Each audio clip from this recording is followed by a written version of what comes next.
রব্বুল আলামিন আমাদিগকে মানুষ হিসাবে নির্বাচিত করেছেন।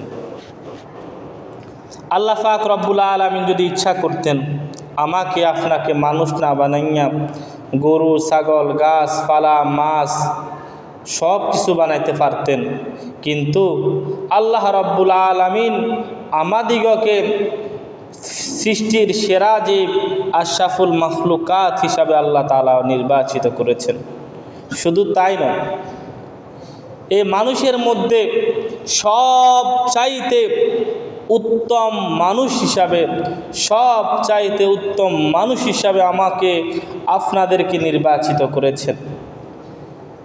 আল্লাহ পাক রব্বুল আলামিন অসংখ্য নবী রাসূল পাঠিয়েছেন, তার মধ্য থেকে শ্রেষ্ঠ নবী ইমামুল আম্বিয়া, ইমামুল মুরসালিন, খাতামুন নাবিয়্যিন, ইমামুল আউয়ালিন ওয়াল আখিরিন, ইমামুল কিবলাতাইন মুহাম্মদ রাসূলুল্লাহ সাল্লাল্লাহু আলাইহি সাল্লামের উম্মত হিসাবে আমাকে আপনাদেরকে কবুল করেছে। এই জন্য আবার অন্তরস্থল থেকে শুকরিয়া আদায় করি আলহামদুলিল্লাহ।